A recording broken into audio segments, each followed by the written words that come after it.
Cystic fibrosis is a life-threatening disease that affects mainly the lungs and digestive system. Cystic fibrosis affects both males and females, and people from all racial and ethnic groups. However, the disease is most common among Caucasians of Northern European descendants. Cystic fibrosis is a defective, unusual gene that causes thick, sticky mucus that clogs the airways, which can cause serious lung infection. 30,000 people in the United States have cystic fibrosis. An additional 10 million more, or about 1 in every 31 Americans, are carriers of the defective CF gene, but do not have the disease.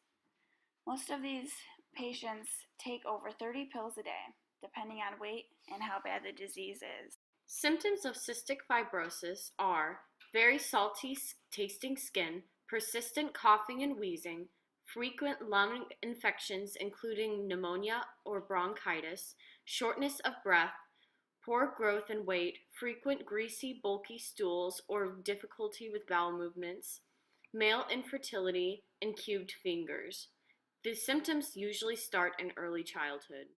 To have cystic fibrosis, a person must inherit 2 copies of the defective CF gene, 1 copy from each parent.